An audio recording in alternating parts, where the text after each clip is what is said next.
Alors, vous vivez en France, vous avez la télévision. Je demande aux gens, mais la plupart ne suivent pas la télévision. C'est très important d'apprendre les français, pas seulement à FID, mais aussi dans la rue. Excusez-moi, hein, en parenthèse, dans la rue, mais aussi à la maison. Surtout pour ceux qui ont des enfants qui vont à l'école. Ceux qui ont des parents, enfin des maris qui travaillent, qui parlent français. Regardez la télévision. On ne vous demande pas de regarder du matin au soir. On vous regarde, vous regardez la télévision pendant 20 minutes par jour. Et demain, même chose, 30 minutes. Qu'est-ce qu'ils disent? Il y a des mots qui restent forcément quelque part et qui vont ressortir au moment opportun.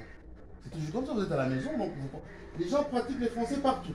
Dans la rue, à la boulangerie, dans les supermarchés. Faites attention, qu'est-ce qu'ils disent? Pourquoi ils disent ça? Qu'est-ce que ça veut dire? Posez des questions.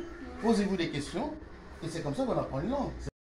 Quand vous voulez travailler et que vous avez un emploi, c'est lui qui vous emploie, c'est-à-dire l'employeur, voudrait bien que vous compreniez très bien ce qu'il vous dit et ce qu'il y a à faire.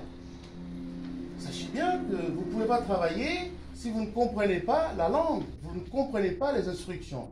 Et ça, c'est pas seulement en France. Dans n'importe quel pays, si vous travaillez, vous devez comprendre ce qu'on vous dit de faire. C'est normal. Et donc les employeurs, très souvent, préfèrent prendre des gens qui parlent déjà français, ou qui comprennent, en tout cas, qui pratiquent déjà le français, plutôt que des gens qui hésitent encore, ou qui ne sont pas motivés. Il y a des gens qui ne sont pas motivés, qui même s'ils travaillent, ils n'ont pas envie d'apprendre. Difficile. Si vous devez travailler, à moins que, moi j'ai eu des cas où les gens m'ont dit, moi monsieur, je travaille dans une entreprise au Bangladesh, mais ici je vais travailler avec les Bangladeshis. J'ai dit, mais vous ne pouvez pas faire toute votre vie à travailler avec les Bangladeshis, on peut travailler ailleurs.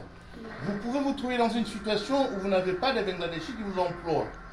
Vous devez travailler avec un Argentin ou un Brésilien, ça peut arriver. Et donc, l'employeur, tout ce que vous voulez, si vous voulez, vous avez un objectif d'emploi, vous devez pratiquer la langue. Il n'y a rien à faire. Photographie de l'immigration. Portrait à Paris et on les deux. Bravo!